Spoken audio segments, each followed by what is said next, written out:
आज की इस वीडियो में हम लोग बात करेंगे टोटल प्रोबेबिलिटी थ्योरम की। बट इसको स्टार्ट करने से पहले हम लोग कुछ एग्जाम्पल देख लेते हैं जो कि प्रोबेबिलिटी से रिलेटेड है, जो क्लास 10th में भी हम लोग पढ़े थे। तो कुछ एग्जाम्पल देखते हैं, इसके बाद हम लोग स्टार्ट करेंगे टोटल प्रोबेबिलिटी थ्योरम की।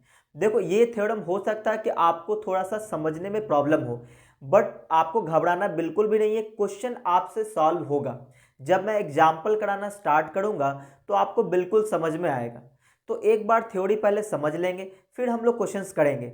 बट थ्योरी स्टार्ट करने से पहले मैं आपको एग्जाम्पल दिखाना चाहता हूं कि आखिर टोटल प्रोबेबिलिटी थ्योरम लगाने की ज़रूरत क्यों है ना, कैसे आया ये। तो चलिए कुछ एग्जाम्पल हम लोग देखते हैं। देखो, अगर मैं बोलूँ आपसे कि यहाँ पे एक बॉक्स है, ठीक है ना, एक बॉक्स है जिसमें 5 वाइट बॉल है और 3 रेड बॉल है, ठीक है।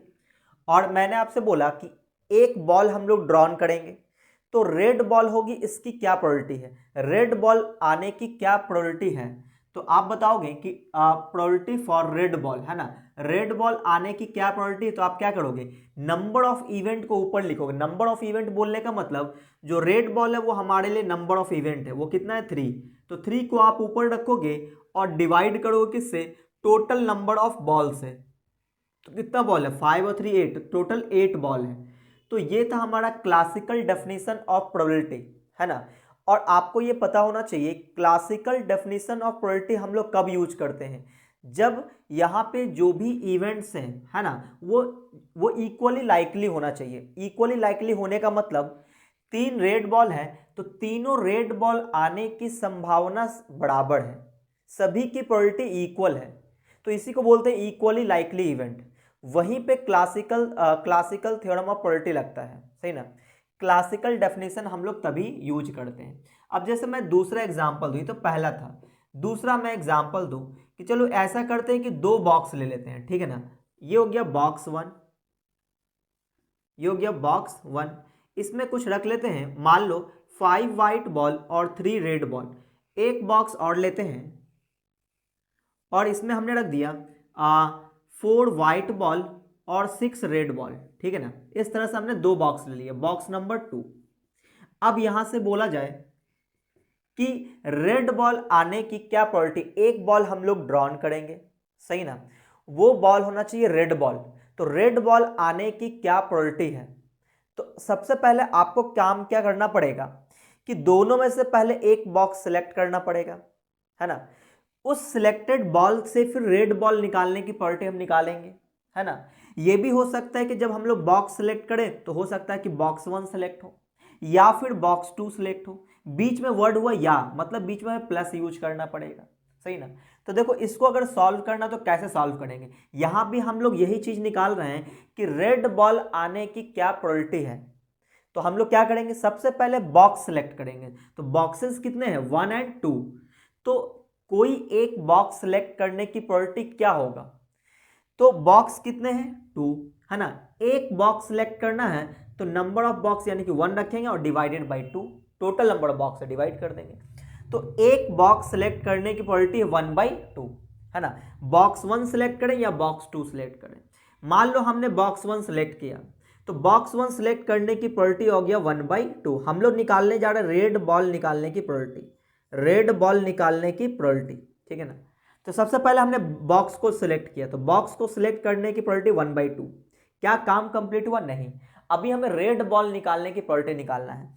तो ये बॉक्स हमने 1 को सिलेक्ट किया, अच्छा, अब इंटू का साइन देंगे। उस सिलेक्टेड बॉक्स में से हम लोग रेड बॉल आने की प्रोबेबिलिटी निकालेंगे। तो रेड बॉल टोटल कितना है, 3, और टोटल नंबर ऑफ बॉल कितना है, 8। तो ये हुआ बॉक्स 1 से रेड बॉल आने की प्रोबेबिलिटी। या फिर प्लस हो सकता है कि सेकंड बॉक्स सेलेक्ट हो, तो सेकंड बॉक्स सेलेक्ट करने की प्रोबेबिलिटी 1/2, फिर इनटू का साइन देंगे। अब इसमें से रेड बॉल निकालने की प्रोबेबिलिटी, तो रेड बॉल 6 है तो 6 और divided by total number of balls यानी कि 10, सही ना। तो इस तरह से प्रोबेबिलिटी निकाला जाएगा।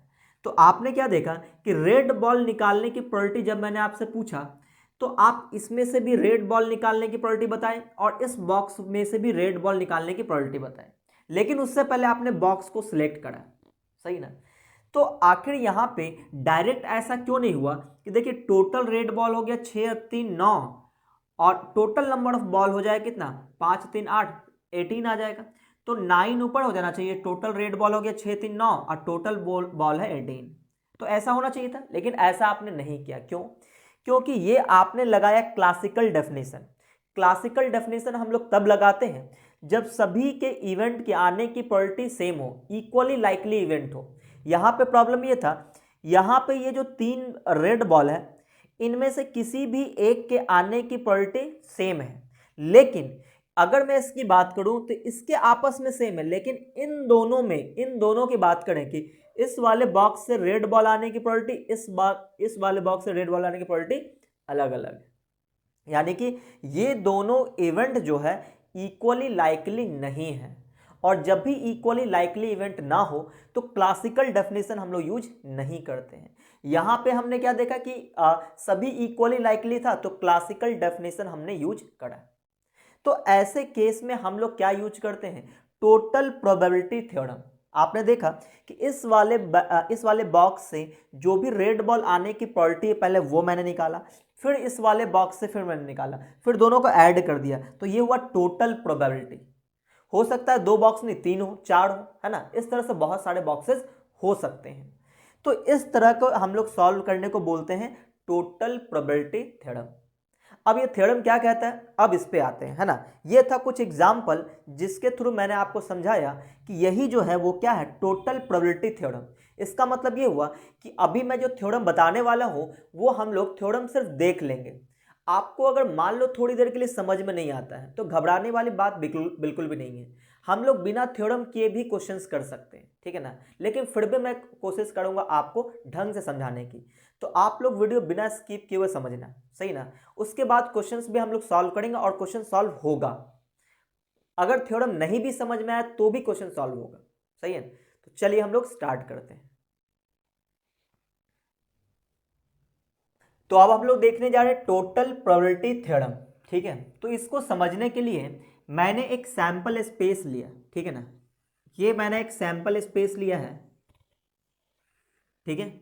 ये एक सैंपल स्पेस है और यहां पे मैंने एक इवेंट सेलेक्ट करा है, ठीक है ना। वो इवेंट क्या है, ये ई है, इवेंट ए मान लेते हैं ना। ये कोई इवेंट ए है, ठीक है, ये कोई इवेंट ए है, इसका नाम देते हैं ए। ये कोई सैंपल स्पेस है, ये पूरा हमारा, इसके अंदर कोई इवेंट हमने ए ले लिया है जिसकी प्रोबेबिलिटी हमें निकालना है, ठीक है। अच्छा, अब यहाँ पे कुछ इवेंट जो है वो इस तरह से पार्टीशन किया हुआ है, क्या कि मान लो ये इवेंट 1 है ना, ये इवेंट 2 है, ये इवेंट 3 है, सही है, ये इवेंट फर्स्ट है, ये इवेंट 2 है, ये इवेंट 3 है, ये इवेंट 4 है, ठीक है। तो आपने देखा ये जो E1 E2 E3 E4 है, ये है क्या, ये कुछ इवेंट्स हैं जो सैंपल स्पेस के अंदर ही हैं।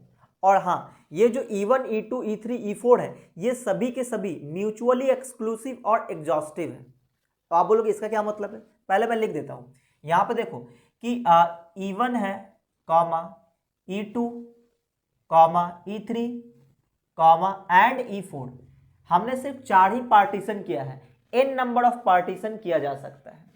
तो यहाँ पे E1 E2 E3 and E4 are mutually exclusive and exhaustive events. अब इसका क्या मतलब वो समझो। देखो यहाँ पे म्यूचुअली एक्सक्लूसिव का मतलब ये हुआ कि ये जो E1 E2 E3 E4 है ये आपस में कोई भी दो में कॉमन नहीं है कुछ भी। जैसे E1 E2 में कुछ भी कॉमन नहीं है, E2 E3 में कुछ भी कॉमन नहीं, E3 E4 में कुछ भी कॉमन नहीं, E1 E3 में कॉमन नहीं, E2 E4 मतलब किसी भी दो में कुछ भी कॉमन नहीं है, सही ना। ये मतलब हुआ म्यूचुअली एक्सक्लूसिव का। और एग्जॉस्टिव का मतलब क्या हुआ, एग्जॉस्टिव इवेंट का मतलब ये हुआ कि जब हम लोग E1 E2 E3 E4 सभी इवेंट को कंबाइन करेंगे तो ये टोटल के टोटल सैंपल स्पेस के बराबर आ जाएगा। तो ऐसे इवेंट को हम लोग एग्जॉस्टिव इवेंट कहते हैं, सही ना, कि सभी इवेंट का यूनियन लिया जाए, सभी इवेंट को कंबाइन कर दिया जाए तो वो सैंपल स्पेस के बराबर हो जाए, उसी को हम लोग एग्जॉस्टिव इवेंट कहते हैं, सही ना। तो मैंने आपको दोनों समझाया, म्यूचुअली एक्सक्लूसिव, कुछ भी कॉमन नहीं होना है, एग्जॉस्टिव इवेंट, सभी इवेंट को कंबाइन कर दिया था तो टोटल सैंपल स्पेस के बराबर हो जाना, सही ना। तो जब तक ये दोनों केस नहीं होगा तब तक हम लोग टोटल प्रोबेबिलिटी नहीं लगाते, ठीक है ना। तो टोटल प्रोबेबिलिटी थ्योरम लगाने के लिए ये दोनों चीजें होना चाहिए, ठीक है। अच्छा, अब यहां पे हमें क्या निकालना है, प्रोबेबिलिटी निकालना है ए की। अब आप ध्यान से देखो, अगर मैं बात करूं इवन में, है ना, तो हमारे लिए तो टोटल इवेंट कौन सा है, हमारे लिए टोटल इवेंट ये है हमारे लिए, है ना, टोटल ए है, ये टोटल इवेंट ए की प्रोबेबिलिटी निकालना है, ठीक है। तो ये जो मैंने पार्टीशन किया है, अलग अलग प्रोबेबिलिटी निकालने के बाद सभी ऐड कर देंगे तो टोटल प्रोबेबिलिटी आ जाएगा, ठीक है। देखो इस तरह से, सही ना। तो ये जो ब्लू से जो कलर किया हुआ है इसकी प्रोबेबिलिटी हमें चाहिए है। तो मैंने कुछ पार्टीशन किया हुआ इवन, इवन में आप देखोगे तो ये वाला पार्टीशन इवन है, इसके अंदर जो ये वाला जो पार्ट है छोटा सा, है ना, ये जो पार्ट है ये वाला, ये क्या है, ये ए का ही पार्ट है ये, सही ना। तो आप ये कह सकते हो कि ये जो हमारा पार्ट है ये वाला, ये छोटा सा जो टुकड़ा है, ये क्या है, ये इवन में भी है और ए में भी है, यानी कि आप कह सकते हो इवन और ए का इंटरसेक्शन पॉइंट है, कॉमन एरिया है। तो ये वाला जो पार्ट है, ये वाला जो पार्ट है वो क्या है, ये है इवन इंटरसेक्शन ए, ठीक है। अच्छा, अब देखो ये वाला जो पार्ट है, ये वाला पार्ट, ये क्या है, ये E2 में भी है ना, E2 इवेंट में भी है और ए वाले इवेंट में भी है। इसका मतलब ये पार्ट जो है, ये पार्ट हमारा कॉमन है, किस में, ये E2 में भी है एंड ए में भी है, तो E2 इंटरसेक्शन ए कह सकते हो। अगर मैं ये वाला पार्ट बात करूं, ये वाले पार्ट की, है ना, ये वाले पार्ट की, तो ये E3 में भी है और ए में भी है, तो इसको हम बोल सकते हैं ये E3 इंटरसेक्शन ए में भी। अगर इस वाले पार्ट की बात करें तो ये E4 इंटरसेक्शन ए है, ठीक है। अच्छा, तो इसका मतलब ये हुआ कि अगर हमें टोटल प्रोबेबिलिटी चाहिए है, यानी कि प्रोबेबिलिटी ऑफ ए चाहिए है, तो हमें क्या करना पड़ेगा, इन सभी के प्रोबेबिलिटी को ऐड करना पड़ेगा, ठीक है ना। तो टोटल ए की प्रोबेबिलिटी आ जाएगा, तो आप बोलोगे probability of E1 intersection A, ठीक है। फिर आप बोलोगे कि आप plus probability of E2 intersection A, ठीक है। फिर आप बोलोगे probability of E3 intersection A, फिर बोलेंगे प्लस प्रोबेबिलिटी ऑफ, यहाँ पे इंटरसेक्शन छूट गया ना, E3 इंटरसेक्शन ए, या फिर probability of E4 intersection A, ऐसा हम लोग बोल सकते हैं, ठीक है। अच्छा, तो यहाँ पे एक चीज और है कि आपने ये पढ़ा था कि probability of A given B का मतलब होता है कि probability of A intersection B, A intersection B upon में प्रोबेबिलिटी ऑफ ए, ऐसा हमने पढ़ रखा है, ठीक है। तो अगर मैं इसको क्रॉस मल्टीप्लाई कर दूं तो probability of A intersection B क्या आएगा, ये आएगा प्रोबेबिलिटी ऑफ ए इंटू में probability of A given B, है ना, कुछ इस तरह का आ जाएगा, सही ना। तो अगर मैं ये जो E1 इंटरसेक्शन ए है, क्या मैं इसको ऐसे लिख सकता हूं कि प्रोबेबिलिटी ऑफ E1 इंटू में probability of A given E1, क्या ऐसा लिख सकते हैं, बिल्कुल लिख सकते हैं। आप चेक कर लो कि probability of A given E1 का मतलब हुआ, इसका मतलब होता है probability of A intersection E1 divided by probability of E1। तो अब देखो प्रोबेबिलिटी ऑफ E1 से ये कट जाएगा और probability of A intersection E1 बच जाएगा। तो E1 इंटरसेक्शन ए हो या फिर ए इंटरसेक्शन E1 हो, दोनों बात एक ही है। तो इसका मतलब ये हुआ कि हम लोग इसको लिख सकते हैं प्रोबेबिलिटी ऑफ E2 और into probability of A given E2, ठीक है। और इसको लिख सकते हैं प्रोबेबिलिटी ऑफ E3 इंटू में probability of A given E3, है ना, ऐसा हम लोग लिख सकते हैं।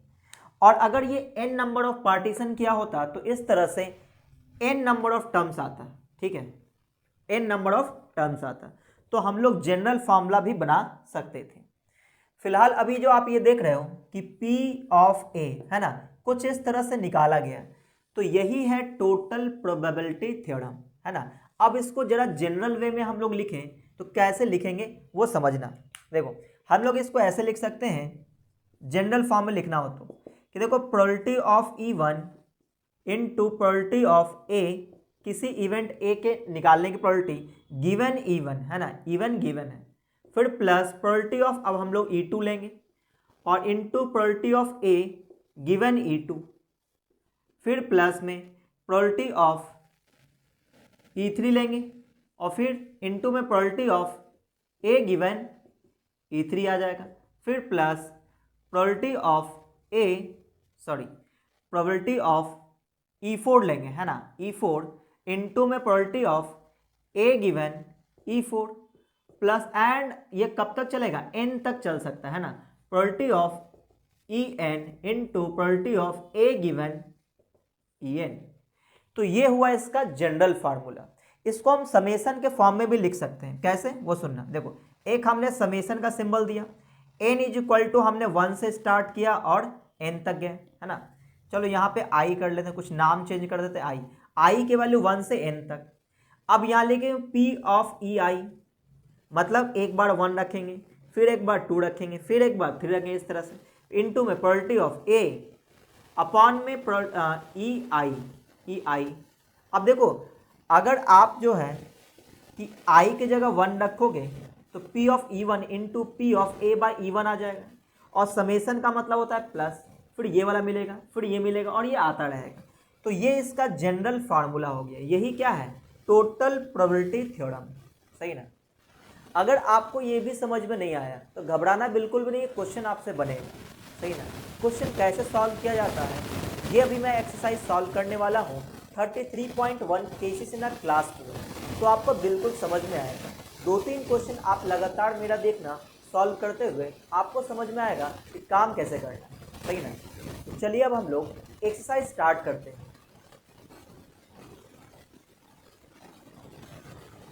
तो आप देखो एक्सरसाइज है 33.1 cases in class 12।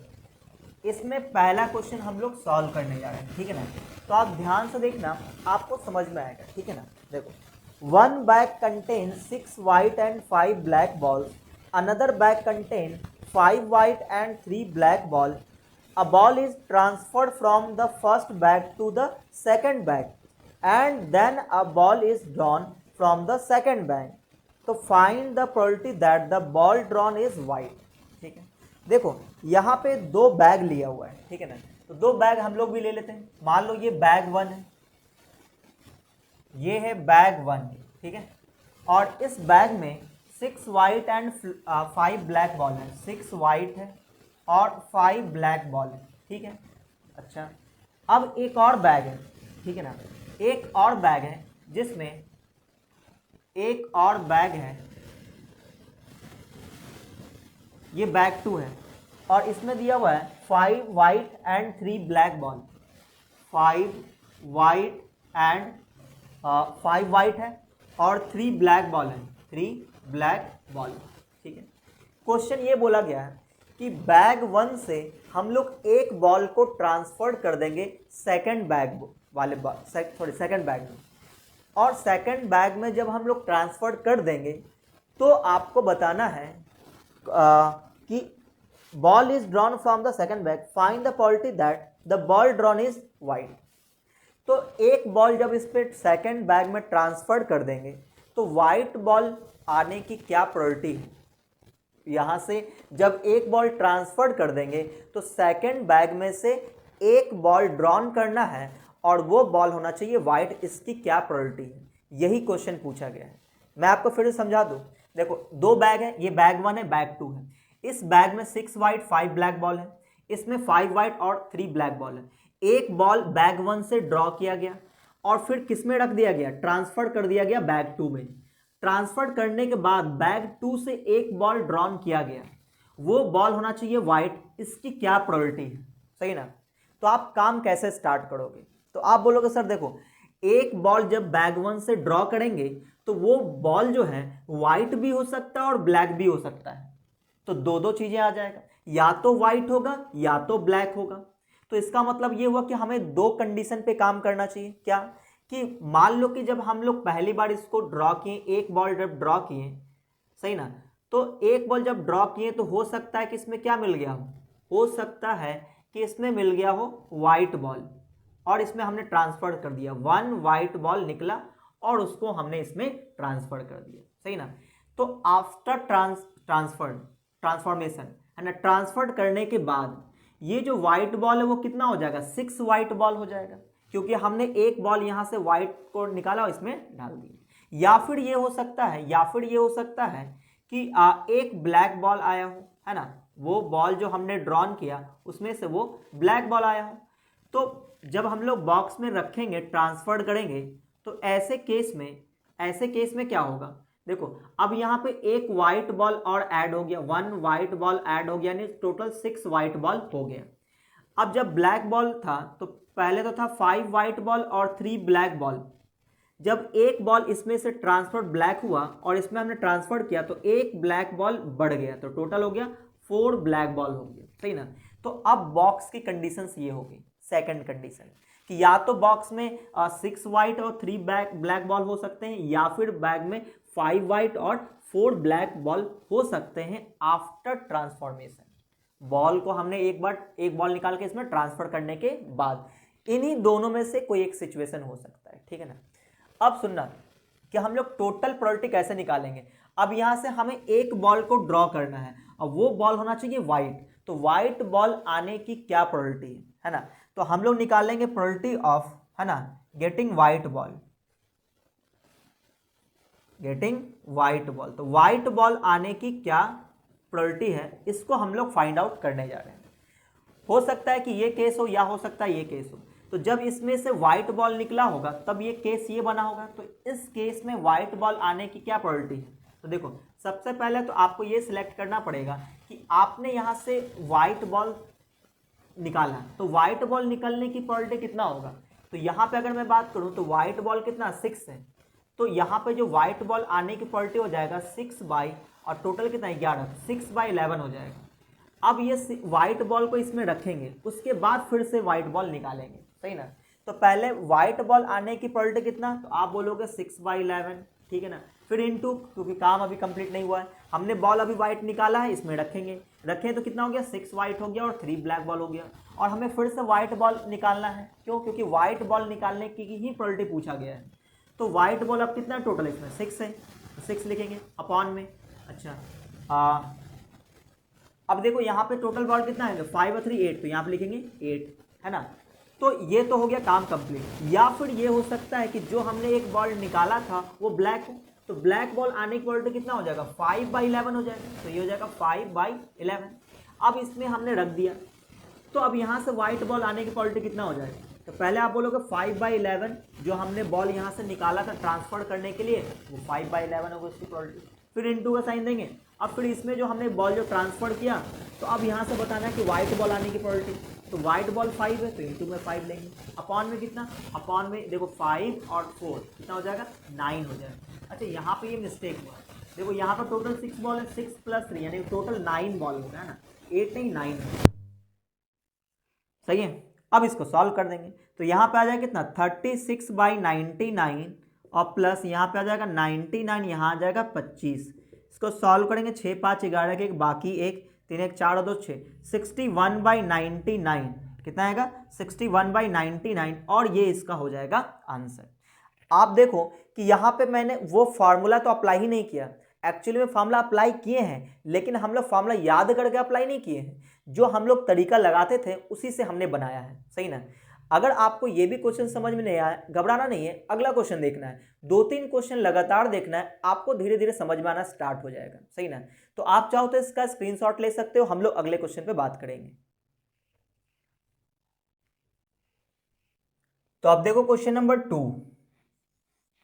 Question number 2 है, bag A contains 6 red and 5 blue balls, ठीक है। Another bag B contains 5 red and 8 blue balls. A ball is transferred from bag A to the bag B and then a ball is taken out the second bag. Find the probability of this ball being blue. फिर से उसी type का question है। Bag का नाम दे दिया है ए और बी, तो दो बैग हम लोग ले लेते हैं। बैग है ए, ठीक है। ए बैग में क्या क्या बॉल है, तो वो देखो ए में 6 रेड एंड 5 ब्लू है, 6 रेड एंड 5 ब्लू बॉल है, ठीक है ना। एक बैग और है, एक बैग और है, और उस बैग में बॉल है 5 रेड एंड 8 ब्लू बॉल है। 5 रेड है ना, 5 रेड एंड 8 ब्लू बॉल है, 8 ब्लू बॉल है, सही ना। अब एक बॉल इसमें से निकाल करके इसमें ट्रांसफर्ड किया गया, तो दो केसेस हो सकते हैं। कौन सा दो केसेस? पहला केसेस ये हो सकता है कि एक रेड बॉल निकाला गया हो, या फिर दूसरा केसेस ये हो सकता है कि एक ब्लू बॉल निकाला गया हो, सही ना। और फिर इसमें ट्रांसफर करने के बाद अब सेकंड वाले बैग से एक बॉल निकालना है, और वो बॉल होना चाहिए ब्लू बॉल। इसकी क्या प्रोबेबिलिटी है, यही पूछा गया है। तो हम लोग काम कैसे करेंगे वो सुनना। देखो, या हो सकता है कि रेड बॉल निकाला गया हो, तो रेड बॉल निकालने की प्रोबेबिलिटी कितना हो जाएगा, तो 6, टोटल रेड बॉल है 6 और टोटल नंबर ऑफ बॉल 11, तो 6/11। अगर मैं ब्लू बॉल की बात करूं कि ब्लू बॉल निकालने की प्रोबेबिलिटी कितना होगा, तो 5/11, सही ना। अब जब इसमें ट्रांसफर कर देंगे तो इसमें दो केसेस हो सकता है। क्या कि ट्रांसफर होने के बाद इसमें जो बॉल रह गया होगा वो कितना बॉल हो जाएगा, ट्रांसफर होने के बाद अगर हमने रेड बॉल इसमें ट्रांसफर किया तो टोटल 6 रेड बॉल हो जाएगा और 8 ब्लू बॉल ही रहेगा। या फिर ये हो सकता है कि अगर हमने ब्लू बॉल ट्रांसफर किया तो रेड बॉल तो 5 ही रह जाएगा, लेकिन ब्लू कितना हो जाएगा, 9 ब्लू बॉल हो जाएगा, सही ना। तो हमें प्रोबेबिलिटी बताना है कि वो बॉल है ब्लू, इसकी प्रोबेबिलिटी निकालना है, ठीक है ना। तो देखो, हम यहाँ पर निकालेंगे प्रोबेबिलिटी ऑफ किसका, गेटिंग ब्लू बॉल, है ना, गेटिंग ब्लू बॉल निकालने की प्रोबेबिलिटी क्या होगा, तो सुनना। पहले हम लोग क्या करते हैं कि रेड बॉल निकालते हैं। मान लो इसमें से रेड बॉल निकाला गया तो वो 6/11 आ जाएगा। क्या कंप्लीट हुआ, नहीं। अब इस बॉल को ट्रांसफर कर दिया गया, तो अब बॉक्स ये नहीं रहा, अब बॉक्स हो गया ये कि 6 रेड बॉल हो गया और 8 ब्लू बॉल हो गया। तो यहां से ब्लू बॉल निकालने की प्रोबेबिलिटी, तो यहां से ब्लू बॉल निकालने की प्रोबेबिलिटी कितना है, ब्लू बॉल है 8, तो टोटल 8 ऊपर लिखेंगे। टोटल नंबर ऑफ बॉल 8 6 14 यानी 14 हो जाएगा, है ना। तो ये आ गया ब्लू बॉल निकालने की प्रोबेबिलिटी फ्रॉम कब, जब रेड बॉल अगर ट्रांसफर किया गया होगा तब। या मतलब प्लस, है ना, टोटल प्रोबेबिलिटी निकालेंगे। या फिर ये हो सकता है ब्लू बॉल निकाला गया और इसमें ट्रांसफर कर दिया गया हो, तो जब ब्लू बॉल निकालेंगे तो उसकी प्रोबेबिलिटी हो जाएगा 5/11, है ना। तो पहले हमने यहां से ब्लू बॉल इसमें ट्रांसफर करा, आफ्टर ट्रांसफॉर्मेशन अब बॉक्स ये नहीं रहा, ये हो गया। अब यहां से ब्लू बॉल निकालने की प्रोबेबिलिटी, तो इनटू में ब्लू बॉल कितना है 9, तो 9 लिखेंगे। नीचे कितना, 9 5 14 यानी कि टोटल नंबर ऑफ बॉल 14 हो गया। अब इसको सॉल्व करेंगे, है ना। तो यह आ जाएगा 11 × 14, है ना। तो 11 × 14 कर लेते हैं, और 8 6 48 48 आ जाएगा, प्लस यहाँ पे आ जाएगा 11 × 14, 9 5 45 45। अब इसको सॉल्व करेंगे तो ये कितना बार में आ जाएगा, 11 को 14 से, 11 और 14, तो 14 और 14 4 154 आ जाएगा, है ना, 154। नीचे आ जाएगा 154, ऊपर आ जाएगा 48 प्लस 45, ठीक है। अब इसको सॉल्व करते हैं, तो 4 और 4 8 80, 8 5 13 यानी 93 आ जाएगा। 93/154, सही ना। क्या आ जाएगा, 93/154, और ये इसका हो गया आंसर। तो आई होप कि आपको ये समझ में आया होगा। दोनों क्वेश्चन बिल्कुल सिमिलर था, है ना। तो आप इसका स्क्रीनशॉट ले सकते हो, हम लोग अगले क्वेश्चन पे बात करेंगे।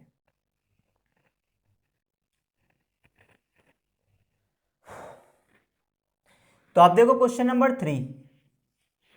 क्वेश्चन नंबर 3 है, अ bag A contains 5 white and 6 black ball, another bag B contain 4 white and 3 black ball. A ball is transferred from bag A to the bag B and then a ball is taken out of the second bag B. Find the probability of this ball being black. फिर से similar question आ गया, है ना। तो अगर आपको पहला दूसरा क्वेश्चन समझ में नहीं आया तो ये देख लो, है ना, ये समझ में आ जाएगा। देखो बैग ए है, इस बार भी 2 बैग है, एक बैग ए है और एक बैग बी ले लेते हैं, ठीक है ना, एक बैग बी ले लेते हैं। और बैग ए में बॉल 5 वाइट एंड 6 ब्लैक है, 5 वाइट एंड 6 ब्लैक बॉल है। सेकेंड बैग में 4 वाइट एंड 3 ब्लैक बॉल है, 4 वाइट एंड 3 ब्लैक बॉल है, ठीक है। एक बॉल इसमें से निकाल करके इसमें ट्रांसफर किया गया, तो एक बॉल जब निकालेंगे तो वो बॉल वाइट भी हो सकता है, ब्लू भी हो सकता है। तो हमने 2 ऑप्शन ले लिया, क्या कि एक हो सकता है वाइट बॉल, तो हो सकता है कि एक वाइट बॉल निकला उसमें ट्रांसफर हुआ हो, या फिर ये हो सकता है कि एक ब्लैक बॉल निकला हो, 1 ब्लैक बॉल, ठीक है ना।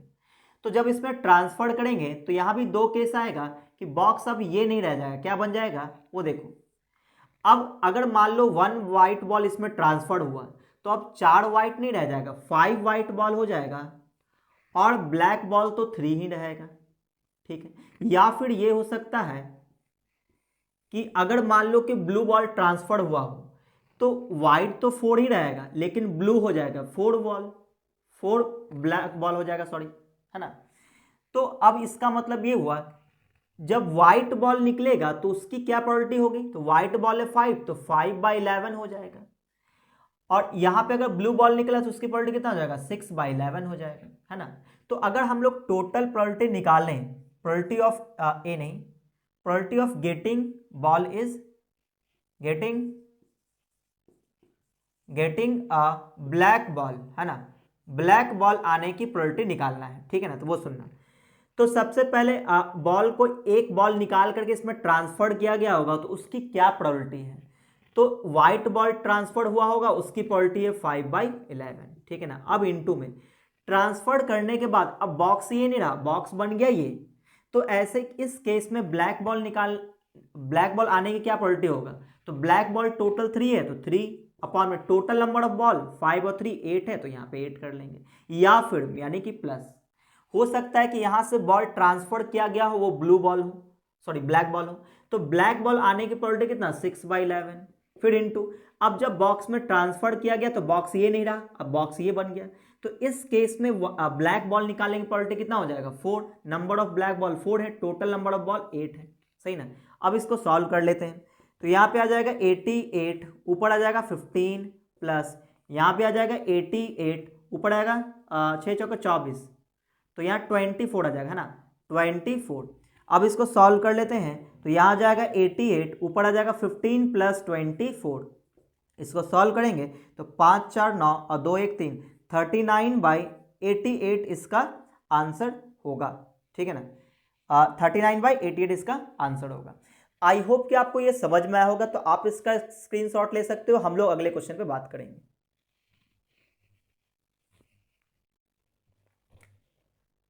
तो आप देखो क्वेश्चन नंबर 4, क्वेश्चन नंबर 4 है 1 bag contains 4 yellow and 5 red ball, another bag contains 6 yellow and 3 red ball, a ball is transferred from the first bag to the second bag and then a ball is drawn from the second bag, find the probability that ball drawn is yellow।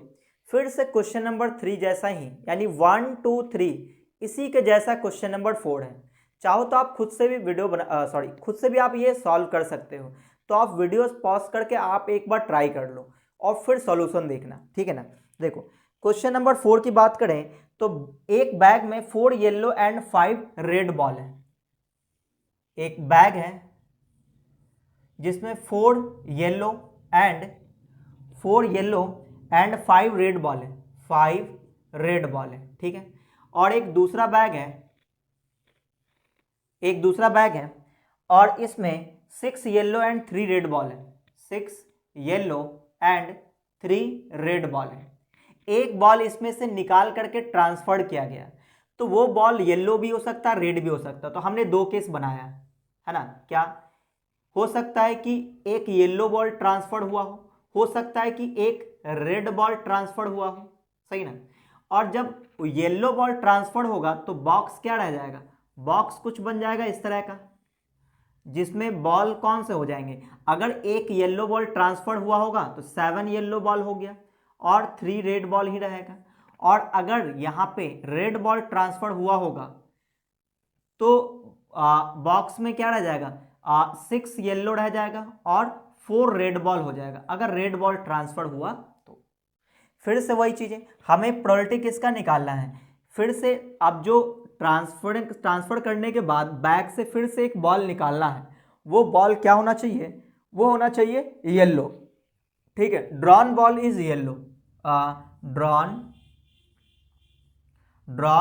Ball is yellow, है ना। Yellow होना चाहिए वो ball जो हम लोग अभी draw करेंगे आफ्टर ट्रांसफॉर्मेशन। तो देखो काम कैसे स्टार्ट होगा, पहले हम लोग एक बॉल निकालने के बाद ट्रांसफर करेंगे, तो यहां से एक येलो बॉल निकालने की प्रोबेबिलिटी क्या हो जाएगा, तो येलो बॉल टोटल 4 है तो यहाँ पे 4/9 हो जाएगा। अगर रेड बॉल निकालने की प्रोबेबिलिटी बात करें तो यहाँ पे 5/9 हो जाएगा। ठीक है ना। तो सबसे पहले एक बॉल को निकालेंगे ट्रांसफर करने के लिए, मान लो कि वो येलो बॉल है तो येलो बॉल ट्रांसफर करने की प्रोबेबिलिटी हो जाएगा 4/9। फिर इनटू में आफ्टर ट्रांसफॉर्मेशन बॉक्स ये नहीं रहा, ये बन गया। अब यहां से येलो बॉल निकालने की प्रोबेबिलिटी कितना होगा, तो येलो बॉल टोटल कितना 7 और टोटल नंबर ऑफ बॉल कितना है 10, या फिर यानी कि प्लस कि बॉल हमने जो निकाला यहां से वो रेड बॉल रहा होगा तो उसकी प्रोबेबिलिटी आ जाएगा 5/9। फिर इनटू करेंगे, अब यहाँ पे जो बॉक्स ये नहीं रहा, अब बॉक्स ये हो गया, तो यहां से हम लोग येलो बॉल निकालने की प्रोबेबिलिटी निकालेंगे, तो येलो कितना है 6, तो 6 by total number of ball 10 हो गया। इसको सॉल्व कर लेंगे तो यहाँ आ जाएगा 9 10 या 90 आ जाएगा और 7 चौका 28 28 आ जाएगा। यहाँ पे 90 और 6 पंचे 30, है ना। इसको सॉल्व करेंगे 3 और 2 5, 58/90 आ रहा है। इसको सॉल्व करेंगे तो कितना आ जाएगा 29, है ना, 29/45 और ये नहीं कटेगा तो 29/45 इसका आंसर हो जाएगा। आई होप कि आपको ये समझ में आया होगा, तो आप इसका स्क्रीनशॉट ले सकते हो, हम लोग अगले क्वेश्चन पे बात करेंगे।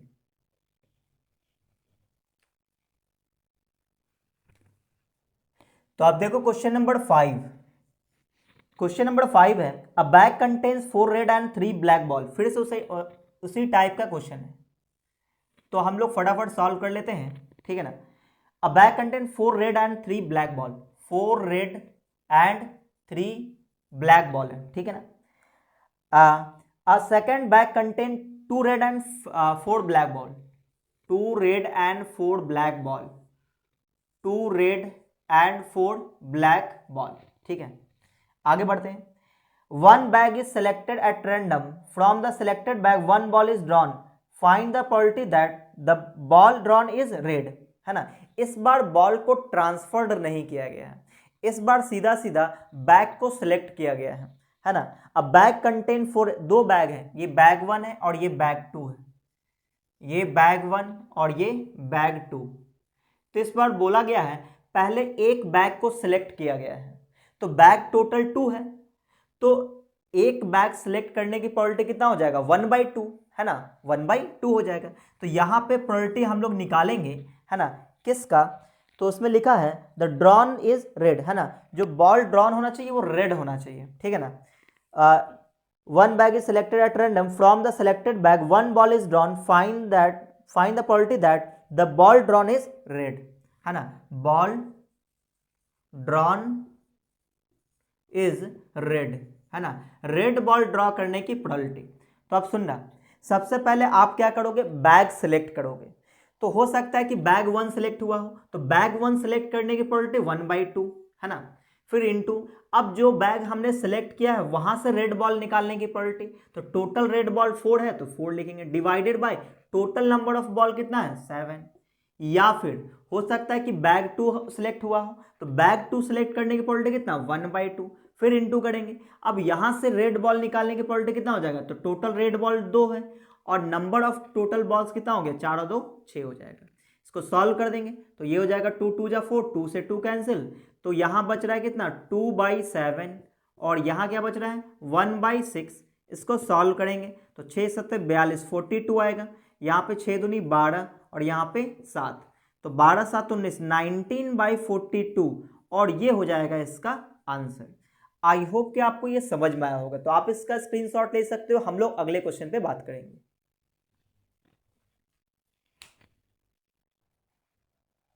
तो आप देखो क्वेश्चन नंबर 6। क्वेश्चन नंबर 6 है, one bag contain 5 white and 4 black ball, another bag contains 7 white and 9 black ball. A ball is transferred from the first bag to the second and then a ball is drawn from the second bag. Find the probability that the ball drawn is white. फिर से ये question number 1 2 3 4 जो solve किए थे उसी type का question आ गया है ना। क्वेश्चन नंबर 6 देखो, 6 नंबर में है, one bag contain 5 white and 4 black ball, 5 white and 4 black ball, 5 white and 4 black ball, ठीक है। आगे बढ़ते हैं, another bag contain 7 white and 9 black ball, 7 white and 9 black ball, 7 white and 9 black ball, ठीक है, सही है। आगे बढ़ते हैं, a ball is transfer from the first bag to the second bag. देखो एक बॉल यहां से ट्रांसफर करेंगे तो वो दो केसेस हो सकता है, या तो व्हाइट बॉल ट्रांसफर हुआ हो इसमें, है ना, एक व्हाइट बॉल ट्रांसफर हो गया हो, या फिर एक ब्लैक बॉल भी ट्रांसफर हो सकता है। तो व्हाइट बॉल ट्रांसफर हुआ हो, इसकी क्या प्रोबेबिलिटी है, इसकी प्रोबेबिलिटी आ जाएगा 5 और बाई कितना 5 4 9 आ जाएगा। ब्लैक बॉल ट्रांसफर हुआ, इसकी प्रोबेबिलिटी कितना आ जाएगा 4 अपॉन में 9। अब यहाँ पे जब ट्रांसफर करेंगे तो बैग में जो बॉल रह जाएगा वो कितना रह जाएगा, अब देखो बैग में जो बॉल रह जाएगा वो आ जाएगा, देखो अगर व्हाइट बॉल ट्रांसफर हुआ तो 8 व्हाइट रह जाएगा और 9 ब्लैक तो है, ठीक है। लेकिन अगर एक ब्लैक बॉल ट्रांसफर हुआ तो बैग में जो है बॉल हो जाएगा कितना 7 व्हाइट तो रहेगा, लेकिन जब एक ब्लैक बॉल ट्रांसफर होगा तो 10 ब्लैक बॉल हो जाएगा, है ना।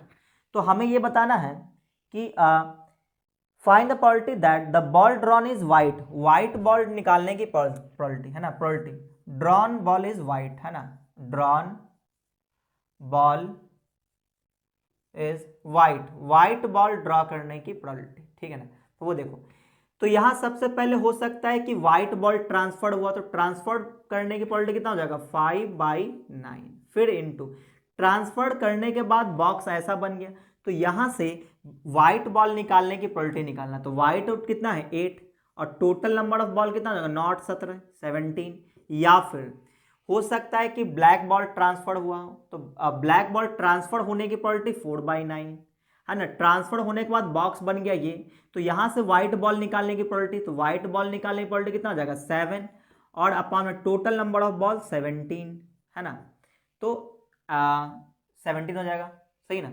अच्छा अब इसको सॉल्व करते हैं, तो ये कितना आ जाएगा, इसको सॉल्व करेंगे तो 17 नंबर 9 7 63 के 3 बाकी 6 9 6 17 नमा 135 होगा, है ना, 8 पंचे 40 यानी कि 40 हो जाएगा।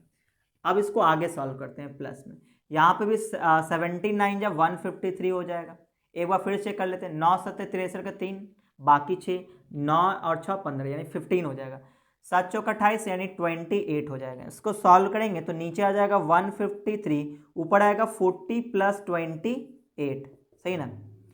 अच्छा अब यहाँ पे ऊपर ऐड करो तो 68 आ जाएगा, है ना, 68 डिवाइडेड बाय 153। अब देखो ये तो घटेगा नहीं, है ना, या फिर हम लोग चेक कर लेते हैं किससे कटने वाला है, तो 17 से घटेगा, 17 चौके 68, है ना, और 17 नमा 153 यानी 4/9 हो जाएगा, 4/9, तो 4/9 इसका आंसर आ जाएगा। तो आई होप कि आपको ये समझ में आया होगा, तो आप इसका स्क्रीनशॉट ले सकते हो, हम लोग अगले क्वेश्चन पे बात करेंगे।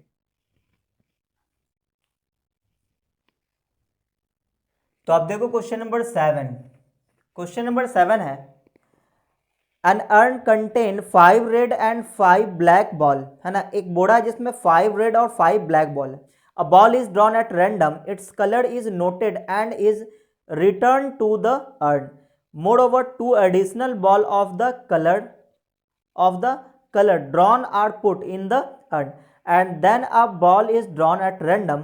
What is the probability that the second ball is red? देखो एक बोरा है, मान लो ये कोई बोरा है ना, और इसमें बॉल कौन कौन सा है, 5 रेड और 5 ब्लैक बॉल है, 5 रेड और 5 ब्लैक बॉल है, ठीक है।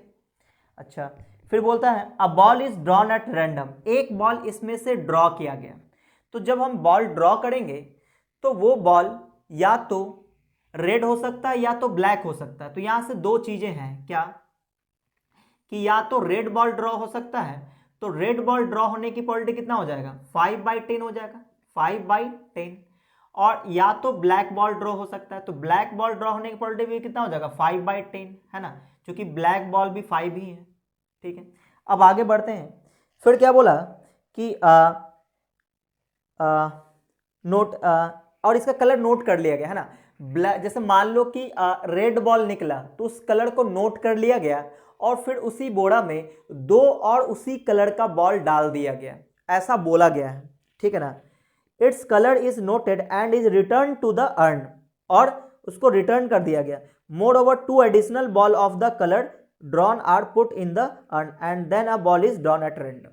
सही ना। देखो बोला यह गया कि एक बोरा है जिसमें 5 रेड और 5 ब्लैक बॉल है, इसमें से एक बॉल ड्रॉ किया गया। तो एक बॉल ड्रॉ जब करेंगे तो या तो वो रेड बॉल हो सकता है या तो वो ब्लैक हो सकता है। तो रेड हुआ तो प्रोबेबिलिटी आ जाएगा 5/10 और ब्लैक हुआ तो इसका भी प्रोबेबिलिटी 5/10, क्योंकि नंबर ऑफ बॉल यहाँ पे सेम ही है। अब जब हमने मान लो कि रेड बॉल ड्रॉ हुआ, तो रेड बॉल ड्रॉ हुआ तो उस कलर को नोट कर लिया गया, ठीक है ना, और फिर उस बॉल को वापस उस बैग में डाल दिया गया। तो जितना पहले बॉल था अब उतना ही हो गया। अब उसके बाद क्या गया, उसी कलर का 2 और एडिशनल बॉल उसमें डाला गया। तो इसका मतलब ये हुआ कि अब जो बॉक्स रहा होगा कब, जब हमारा रेड बॉल ड्रॉ हुआ होगा, उस केस में टोटल रेड बॉल में 2 और ऐड कर देंगे, तो यहाँ पे 7 रेड बॉल हो गया होगा और 5 ब्लैक बॉल तो है।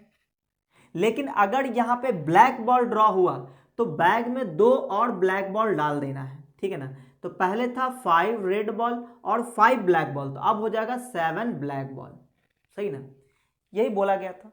तो बोला जा रहा है कि अब जो बैग हुआ, अब इसमें से एक बॉल ड्रॉ करना है ना। तो ये दूसरा बॉल ड्रॉ कर रहे हैं, पहला बॉल तो यहीं पे ड्रॉ हो गया था। अब दूसरा जब बॉल ड्रॉ करेंगे, है ना, इसमें लिखा है कि what is the probability that the second ball is red. तो अब रेड बॉल आने की प्रोबेबिलिटी निकालना है ना। प्रोबेबिलिटी ऑफ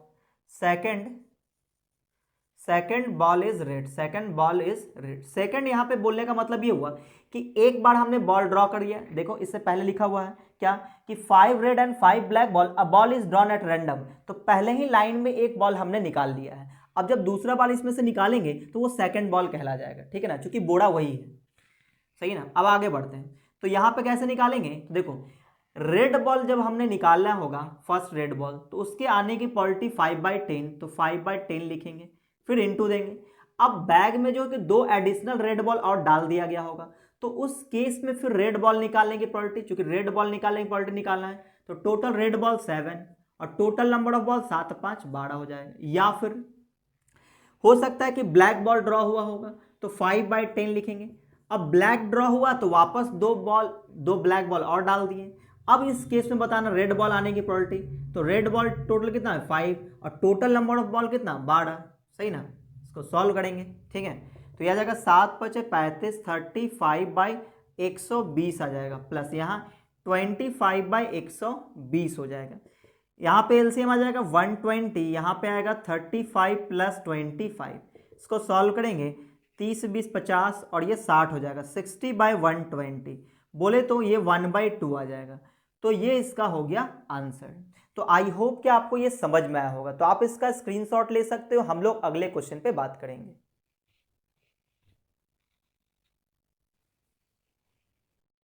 तो अब देखो क्वेश्चन नंबर 8। क्वेश्चन नंबर 8 है a person has undertaken a construction job, ठीक है ना। The probabilities are 0.65 that there will be a strike, है ना। स्ट्राइक आने की प्रोबेबिलिटी है 0.65, ठीक है, comma 0.80 that the construction job will be completed on time if there is no strike. बिना स्ट्राइक के कंस्ट्रक्शन जॉब कंप्लीट होने की प्रोबेबिलिटी है 0.80, ठीक है ना। आगे बढ़ते हैं। And 0.32 that the construction job will be completed in time if there is a strike. अगर स्ट्राइक आता है तो उस केस में कंस्ट्रक्शन जॉब कंप्लीट होने की प्रोबेबिलिटी है 0.32। तो determine the probability that the construction job will be completed in time. हमें क्या करना है, कंस्ट्रक्शन जॉब को कंप्लीट कराने की प्रोबेबिलिटी बताना है, ठीक है ना। तो पहले कुछ डेटा दिया हुआ उसको लिख लेते हैं, ठीक है ना। हमारे पास दो चीजें हैं, स्ट्राइक आने की प्रोबेबिलिटी उसने दिया हुआ 0.65, तो ना आने की प्रोबेबिलिटी कैसे निकालेंगे, तो 1 माइनस 0.65 कर लेंगे तो 0.35 आ जाएगा। तो हम लोग दोनों चीजें निकाल के रख लेंगे, है ना, स्ट्राइक आने की और स्ट्राइक ना आने की, है ना। तो यहाँ पे दो इवेंट मान लेते हैं, एक ले लेते हैं E1, E1 क्या है, स्ट्राइक आने की प्रोबेबिलिटी ले लेते हैं, है ना। There will be a strike, तो E1 इवेंट है कि there will be a strike, there will be strike, है ना। स्ट्राइक यहाँ पे आने की प्रोबेबिलिटी हमने ले लिया, ठीक है। और E2 हम लोग लिख लेते हैं, ये इवेंट है, there will no strike, no strike, कोई स्ट्राइक नहीं हुआ, बिना स्ट्राइक के ही काम कंप्लीट होगा, ठीक है ना। अच्छा, अब यहाँ पे ये है कि एक इवेंट ले लेते हैं ए, जो है कि कंस्ट्रक्शन जॉब कंप्लीट कराना है, उसकी प्रोबेबिलिटी निकालना है। तो एक इवेंट ए ले लेते हैं, इवेंट ए किसको मान रहे हैं कि कंस्ट्रक्शन जॉब कंप्लीटेड, है ना, कंस्ट्रक्शन जॉब कंप्लीटेड, ठीक है। अब देखो यहाँ पे क्या क्या दिया हुआ है, देखो E1 दिया हुआ, E1 यानी कि स्ट्राइक होने की प्रोबेबिलिटी कितना है, 0.65, ठीक है। स्ट्राइक होने की, देयर विल बी स्ट्राइक, तो स्ट्राइक होने की प्रोबेबिलिटी 0.765, तो स्ट्राइक ना होने की प्रोबेबिलिटी, तो ये हो जाएगा 0.35। अब आप बोलोगे कैसे निकाल दिए सर, 1 में से माइनस कर देंगे तो ना होने की निकल, सॉरी होने की निकल जाएगा, ये होने के था, ये ना होने के था, ठीक है ना। अब कंस्ट्रक्शन जॉब कंप्लीटेड को हमने नाम दिया है ए, इसी की प्रोबेबिलिटी हमें निकालना है। हमें कुछ डेटा दिया हुआ है, क्या डेटा दिया हुआ है कि कंस्ट्रक्शन जॉब कंप्लीट होगा विद स्ट्राइक, ये भी दिया है, और कंस्ट्रक्शन जॉब कंप्लीट होगा विदाउट स्ट्राइक, ये भी दिया हुआ है। तो ये दोनों चीजें हम लोग लिख लेते हैं कि हमारे को गिवन है ना, गिवन है क्या कि प्रोबेबिलिटी ऑफ कि जॉब कंप्लीट होगा, है ना, विदाउट स्ट्राइक, यानी कि E1 किसको बोले हैं, है ना, विल बी, अच्छा स्ट्राइक के साथ है ना, स्ट्राइक के साथ, तो जॉब कंप्लीट होगा विद स्ट्राइक, इसकी प्रोबेबिलिटी है 0.32, आप देख सकते हो, ठीक है ना, लिखा हुआ 0.32 that the construction job will be completed in time if there is a strike, strike होगा तो जॉब कंप्लीट होने की प्रोबेबिलिटी 0.32 है। अच्छा, एक और दिया हुआ है क्या कि जॉब कंप्लीट होगा कब, जब स्ट्राइक ना रहे, ठीक है ना, तो वो है 0.80, ठीक है।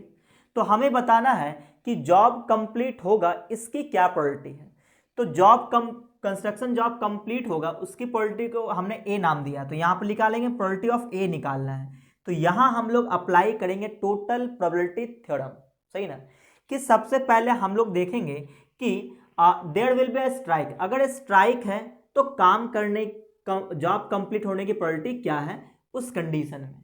तो देखो पहले तो हम लोग लिखेंगे क्या कि प्रोबेबिलिटी ऑफ किसका, ये जो भी दिया हुआ प्रोबेबिलिटी दिया हुआ, ठीक है ना, ये दिया हुआ है प्रोबेबिलिटी किसका, प्रोबेबिलिटी ऑफ E1, और ये दिया हुआ है प्रोबेबिलिटी ऑफ E2, ठीक है ना, इस तरह से। तो यहां पे सबसे हम पहले देखेंगे कि देयर विल बी स्ट्राइक, यानी स्ट्राइक हुआ, यानी P ऑफ E1 स्ट्राइक हुआ, इस केस में जॉब कंप्लीट होने की प्रोबेबिलिटी हम लोग बोलेंगे P of A by E1, ठीक है ना, या फिर स्ट्राइक नहीं हुआ यानी P ऑफ E2, तो ऐसे केस में काम कंप्लीट होने को क्या बोलेंगे, probability of A by E2, ठीक है ना। अब वैल्यू रख दो, इसको सॉल्व कर देंगे, तो प्रोबेबिलिटी ऑफ E1 कितना है 0.65 इनटू में probability of A by E1 है 0.32 प्लस, ठीक है ना। अब देखो आगे प्रोबेबिलिटी ऑफ E2 बोलने का मतलब E2 यहाँ पे देखो 0.35, है ना, नो स्ट्राइक, ठीक है ना, और जब नो स्ट्राइक होगा तो जो जॉब कंप्लीट होगा उसकी प्रोबेबिलिटी 0.80 है, ठीक है ना। इसको सॉल्व कर देंगे, आंसर आ जाएगा, तो आप इसको सॉल्व करके लाओगे तो ये 0.488 आएगा, और ये हो जाएगा इसका आंसर। आप कैलकुलेटर से चेक कर सकते हो, इतना ही आंसर आएगा, है ना। आई होप कि आपको ये समझ में आया होगा। तो इसी के साथ ये एक्सरसाइज हुआ कंप्लीट। अगले वीडियो हम लोग अगले एक्सरसाइज पे बात करेंगे। तो आपको ये वीडियो अच्छा लगा हो तो वीडियो को आप लाइक कर दें, अपने दोस्तों में शेयर कर दें, और अगर आप चैनल में पहली बार आए तो चैनल को सब्सक्राइब करके बेल आइकन जरूर दबा दें, ताकि जैसे मैं कोई नया वीडियो डालूंगा आपको नोटिफिकेशन मिलता रहे।